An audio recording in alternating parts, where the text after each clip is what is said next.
1757 23শে June পলাশির প্রান্তরে সিরাজউদ্দৌলা বন্দী হলেন। তাকে নৃশংসভাবে খুন করা হলো। কৃষ্ণচন্দ্র রায়, নবকৃষ্ণ দেব, উমি চাঁদ, রাজা রাজবল্লভ, মীর খোদা ইয়ার খান লতিফ, জগৎ শেঠের মতন বিশ্বাসঘাতকদের ষড়যন্ত্রে ভারতে কায়েম হলো ইংরেজ রাজত্ব। মির্জাফরকে কাঠের পুতুলের মতো নবাব বানিয়ে ভারত শোষণের মহান কর্তব্য পালন করলেন লর্ড ক্লাইভ।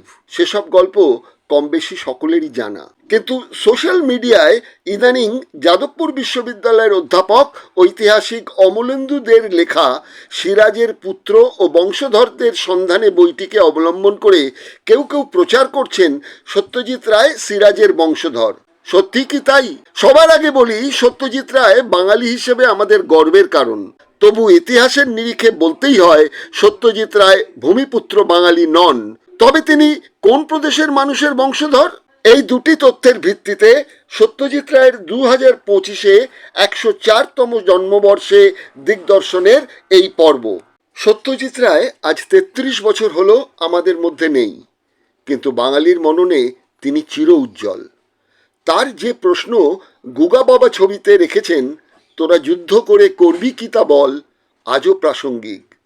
আগন্তুক বা দেবী ছবিতে যে বক্তব্য রেখেছেন, সেই মেকি জাত বর্ণ ব্যবস্থা বা ঈশ্বরত্ব আরোপের কুসংস্কার, সেগুলিও আজও প্রাসঙ্গিক। আমরা ফিরে যাই মূল দুটি প্রশ্নে। সত্যজিৎ রায় কি ভূমিপুত্র বাঙালি? সত্যজিৎ রায় কি সিরাজউদ্দৌলার বংশধর? কথায় বলে, অলস মস্তিষ্ক শয়তানের কারখানা।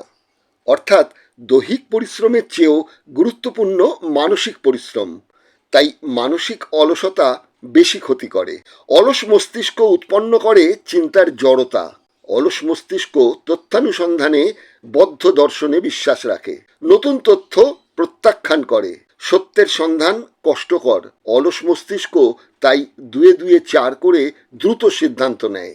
মনোবিজ্ঞানীরা বলেন, গুজব হলো একটা নির্দিষ্ট ঘটনাকে কেন্দ্র করে সমাজের মানুষের মধ্যে ছড়িয়ে দেওয়া হয় মিথ্যা বা অর্ধসত্য তথ্য। গুজব ছড়ানো হয় যে বিষয়কে কেন্দ্র করে সেই ঘটনা বেছে নেওয়া হয় জনগণের কাছে যা গুরুত্বপূর্ণ, যেসব তথ্যে মানুষ আকর্ষণ বোধ করে। এত কথার অবতারণা যে কারণে, তা হলো আজকাল একটি তথ্য ভাইরাল হচ্ছে যে প্রয়াত বরেণ্য চিত্র পরিচালক সত্যজিৎ রায়ের পূর্বপুরুষ বাংলার নবাব সিরাজউদ্দৌলার।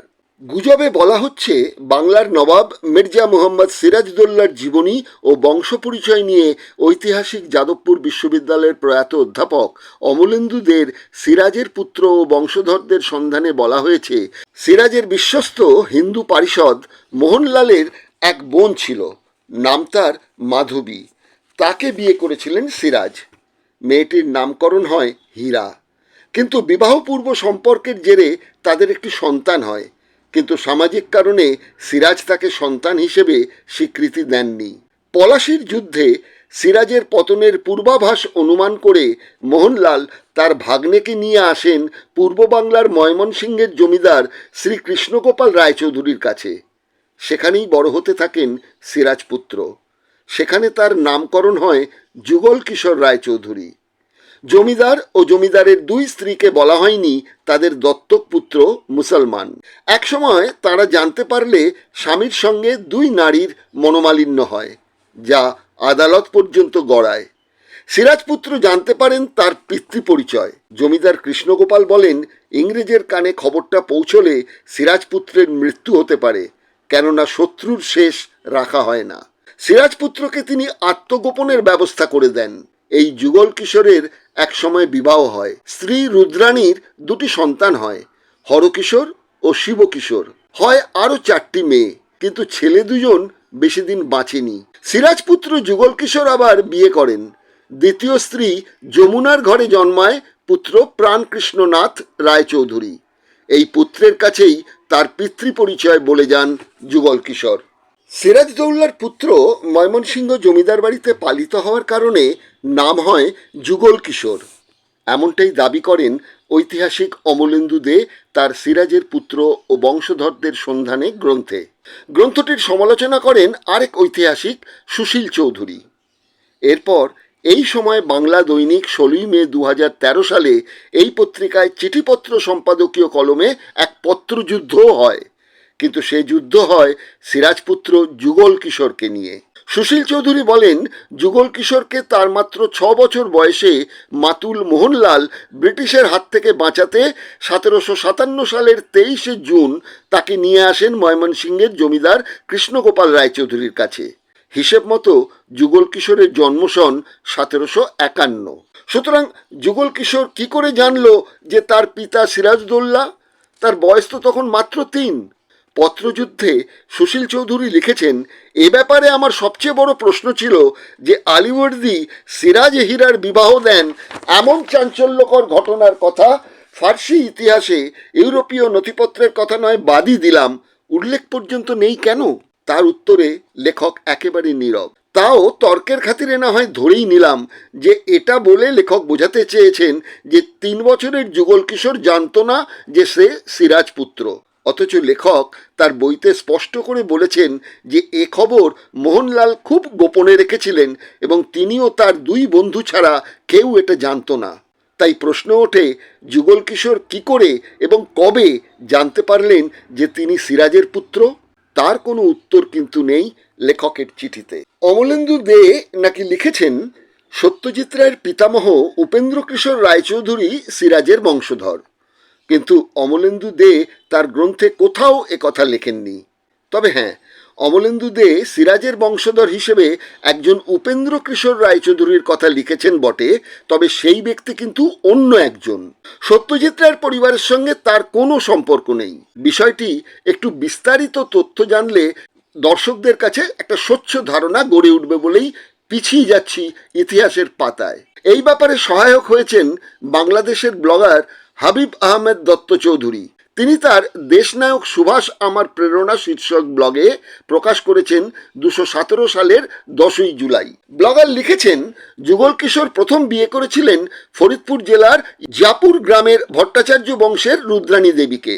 এই স্ত্রীর গর্ভে হরকিশোর ও শিবকিশোর নামে তার 2 পুত্র এবং অন্নদা, বড়দা, মোক্ষদা ও মুক্তিদা নামের 4 কন্যার জন্ম হয়। শিবকিশোর শৈশবেই মারা যান, তাই বয়ঃপ্রাপ্তির সাথে সাথেই হরকিশোরকে রাজশাহী জেলার অন্তর্গত বকুৎসা গ্রামের জমিদার কাশীনাথ মজুমদারের কন্যা ভাগীরথী দেবীর সাথে বিবাহ দেওয়া হয়। এ সময় পিতার স্থানান্তর গমনের উদ্দেশ্যে বাস্তবায়ন কল্পে তিনি সিলেট জেলার সুনামগঞ্জ অঞ্চলের ধর্মপাশা থানায় বংশীকুণ্ড নামে এক বিশাল জমিদারি ক্রয় করেছিলেন, কিন্তু তিনি সিলেটে না গিয়ে গৌরীপুরের জমিদারি নিয়ে তার থাকার আকাঙ্ক্ষা ব্যক্ত করলে কিছুদিন পর পিতার নির্দেশেই তা বিক্রি করে দেন। যুগল কিশোর তখন গৌরীপুরের তাবৎ জমিদারি পুত্র হরকিশোরের নামে লিখে দিয়ে সিলেটে স্থানান্তরিত হওয়ার জন্য প্রস্তুতি নিচ্ছিলেন। এমত অবস্থায় হরকিশোর কৃষ্ণমণি নামে এক কন্যা সন্তানের জন্ম দিয়ে অল্পকাল পরেই মারা যান। ভাগীরথী দেবী আনন্দকিশোর রায়চৌধুরী নামে এক দত্তক পুত্র গ্রহণ করেন। অন্যদিকে পুরুষ বংশধারা রক্ষার মানসে তখন যুগল কিশোর রায়চৌধুরীও দ্বিতীয় স্ত্রী হিসেবে গ্রহণ করেন পাবনার পানকুড়িয়া গ্রামের যমুনা দেবীকে। দ্বিতীয় পক্ষে তার প্রাণকৃষ্ণনাথ নামে এক পুত্রের জন্ম হয়। এরপর তিনি স্ত্রী যমুনা দেবী ও পুত্র প্রাণকৃষ্ণনাথকে নিয়ে ময়মনসিংহ ছেড়ে সিলেটের কাজলসা নামক স্থানে চলে আসেন এবং এখানে এসে নতুন জমিদারি কিনে বসবাস করতে থাকেন।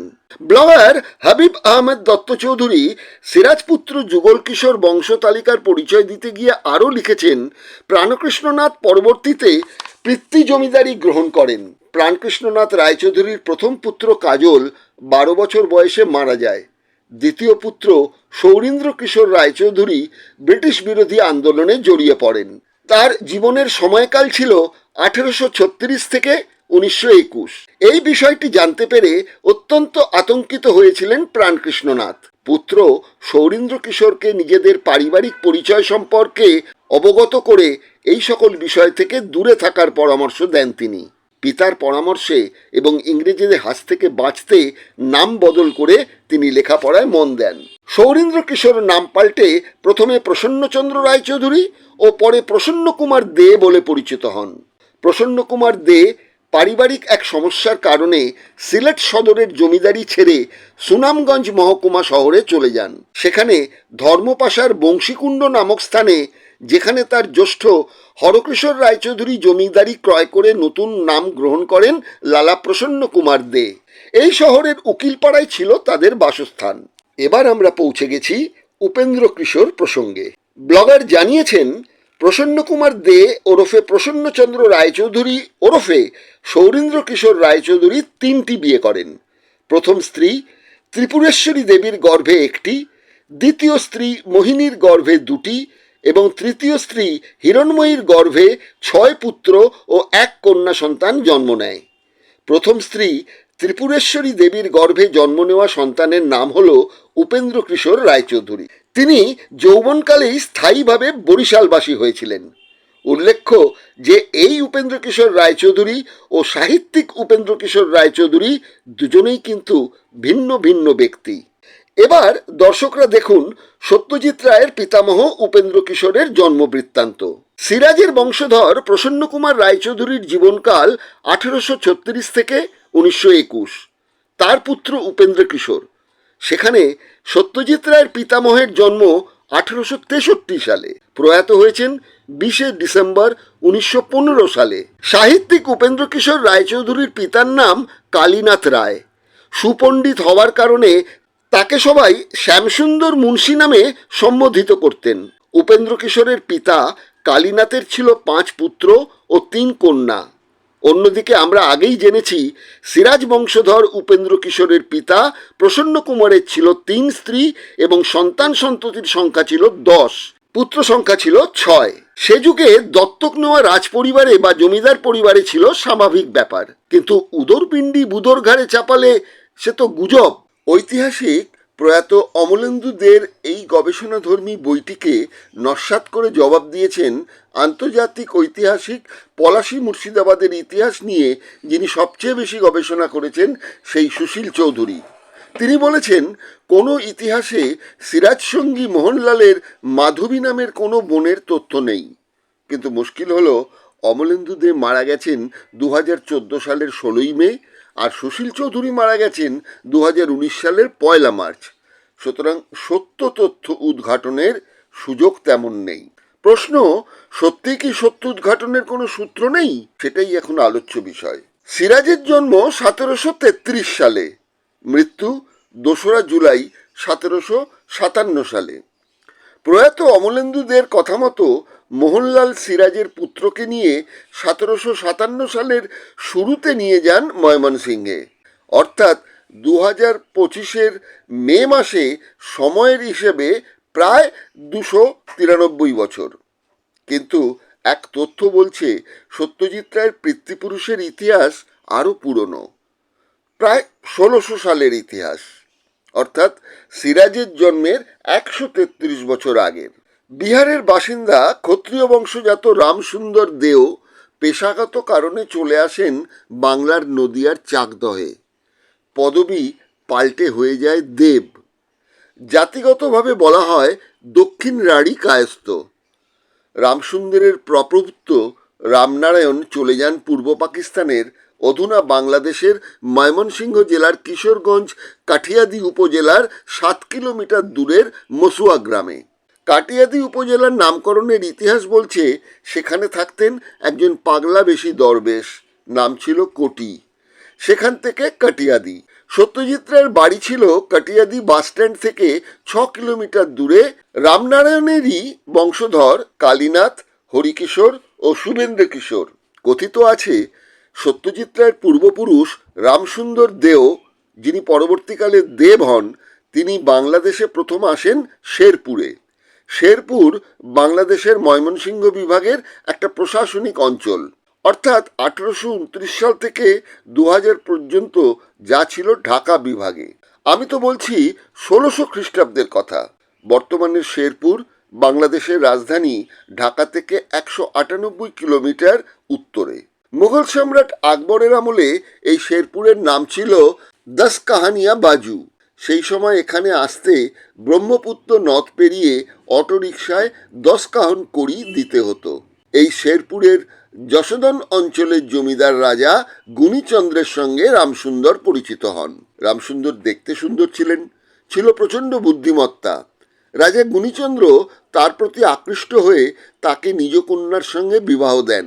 কয়েক পুরুষ পর রামসুন্দরের বংশধরেরা চলে আসেন যশোরের কাছে মসুয়া গ্রামে। মসুয়া গ্রামের নাম আগে ছিল খুকুরপাড়া। ব্রহ্মপুত্র নদের ধারেই মসুয়া গ্রাম। সত্যজিৎ রায়ের পৈতৃক এই বাড়ির পূর্বে রয়েছে নদের ঘাট, পূর্বে ছিল প্রাচীন ও সিংহ দরজা। এমনই এই জরাজীর্ণ বাড়িটির ভূমি অফিস। 2012 সালে বাংলাদেশ সরকার বাড়িটি সংস্কার করে। সত্যজিৎ রায়ের পিতামহ উপেন্দ্র কিশোর রায়চৌধুরীর পিতা ছিলেন কালীনাথ রায়। যশোরের জমিদারের জামাই হওয়ার সূত্রে মসুয়ারও জমিদার হন রামসুন্দর দেও ওরফে রামসুন্দর দেব। নতুন জমিদারির পদবি হল রায়চৌধুরী। আজ এই বাড়ি সরকারি অফিস বানিয়েছে বাংলাদেশ সরকার। জমিদার হরিকিশোর রায়চৌধুরীর কোনো পুত্র ছিল না, তাই বড় ভাই কালীনাথ দেব ওরফে শ্যামসুন্দর দেব ও জয়তারা দেবীর পুত্র কামদারঞ্জনকে দত্তক পুত্র হিসেবে গ্রহণ করেন। নিজের বংশকে প্রতিষ্ঠিত করতে কামদারঞ্জনের নাম পাল্টে রাখেন উপেন্দ্র কিশোর রায়চৌধুরী। পরবর্তী সময়ে অবশ্য হরিকিশোরের নিজের সন্তান হয়, নাম রাখা হয় নরেন্দ্র কিশোর রায়চৌধুরী। লেখাপড়ায় উজ্জ্বল উপেন্দ্র কিশোর ভর্তি হয়েছিলেন ময়মনসিংহ জেলা স্কুলে। জমিদার হরিকিশোরের নিজের ঔরসজাত পুত্রের চেয়ে বেশি আস্থা ছিল দত্তক পুত্র উপেন্দ্র কিশোরের প্রতি। তার ইচ্ছে ছিল জমিদারিটা যেন দেখাশুনো করেন উপেন্দ্র। কিন্তু উপেন্দ্র কিশোরের লক্ষ্য ছিল পড়াশুনো, গান বাজনা, ছবি আঁকা। এন্ট্রান্স পরীক্ষায় পাশ করে উপেন্দ্র কিশোর 17 বছর বয়সে ভর্তি হন কলকাতার প্রেসিডেন্সি কলেজে। জড়িয়ে পড়েন শিল্প সংস্কৃতির সঙ্গে। উপেন্দ্র কিশোরের পিতা কালীনাথ ছিলেন সুদর্শন। তিনি একাধারে আরবি, ফার্সি, বাংলা ও সংস্কৃতে ছিলেন সুপণ্ডিত। সবাই তাকে ডাকত শ্যামসুন্দর মুন্সি নামে, সে কথা আগেও বলেছি। এই জমিদারির দায়িত্ব তাই নেন কালীনাথের মেজ ভাই হরিকিশোর। উপেন্দ্র কিশোরের জন্ম হয়েছিল 12 মে 1863 সালে। তিনি ছিলেন শিশু সাহিত্যিক। গুপি গাইন বাঘাবাইন তারই রচনা। ছিলেন লেখক, চিত্রকর, প্রকাশক, শখের জ্যোতির্বিদ, বেহালাবাদক, সুরকার, সন্দেশ পত্রিকার প্রতিষ্ঠাতাও ছিলেন। পরিচিত হন ঠাকুর পরিবারের সঙ্গে। 1886 খ্রিস্টাব্দে উপেন্দ্র কিশোরের বিবাহ হয় সমাজ সংস্কারক ব্রাহ্ম সমাজের দ্বারকানাথ গঙ্গোপাধ্যায়ের প্রথম পক্ষের কন্যা বিধুমুখীর সঙ্গে। কলকাতায় বাস শুরু বিধানসরণীর ব্রাহ্ম সমাজ মন্দিরের বিপরীতে লাহাদের বাড়িতে 2-3টি ঘর ভাড়া নিয়ে। তার 3 ছেলে, সুকুমার, সুবিনয় ও সুকোমল। 3 মেয়ে, সুখলতা, পুণ্যলতা, শান্তিলতা। 1915 খ্রিস্টাব্দে 20 ডিসেম্বর 52 বছর বয়সে মারা যান উপেন্দ্র কিশোর। পুত্র সুকুমার রায় দায়িত্ব নেন সন্দেশ পত্রিকা প্রকাশের ও পারিবারিক ছাপাখানার। বিশ্ব সাহিত্যের উঠোনে তার ননসেন্স কবিতার প্রতিভার মূল্যায়ন বাঙালি আজও করতে পারেনি। 1923 সালে কালাজ্বরে মাত্র 35 বছর বয়সে মারা যান সুকুমার রায়। সুকুমার পুত্র সত্যজিৎ রায়ের এবার 104তম জন্মদিন পালিত হলো। সেক্ষেত্রে আমরা সত্যজিৎ রায়ের বংশ পরিবারের যে ইতিহাস পেলাম তা প্রায় 430 বছর আগের। হতে পারে ময়মনসিংহের কৃষ্ণগোপাল রায়চৌধুরী নামে কোনো জমিদার সিরাজপুত্রকে দত্তক নিয়ে যুগল কিশোর রায়চৌধুরী নাম দিয়েছিলেন। কিন্তু সত্যজিৎ রায়ের সঙ্গে কোনো সম্পর্ক নেই। সত্যজিৎ রায়ের পূর্বপুরুষ রামসুন্দর দেও তো এসেছিলেন বিহার থেকে। বিহারের ক্ষত্রিয় বংশ দেও বাংলায় এসে হন দেব। পূর্বপুরুষেরা ওকালতিতে যুক্ত থাকায় প্রজারা ডাকত রায়বাবু বলে। 12 ভূঁইয়ার সবচেয়ে বিখ্যাত ভূঁইয়া ঈশা খাঁর বৈষয়িক হিসেব নিকেশ দেখভালের দৌলতে ঈশা খাঁ এদের দেন চৌধুরী উপাধি। পরবর্তী সময়ে জমিদারি প্রাপ্তিতে রায়চৌধুরী। কিন্তু উপেন্দ্র কিশোর চাননি পরবর্তী প্রজন্ম যেন আর চৌধুরী পদবি ব্যবহার করে। এরপর থেকে এই পরিবার শুধু রায় পদবিতেই পরিচিত হয়ে আসছিল। এখনো সেই ট্র্যাডিশন চলছে। সুকুমার রায়, তার পুত্র সত্যজিৎ রায়, তার পুত্র সন্দীপ রায় এবং তার পুত্র সৌরদীপ রায়।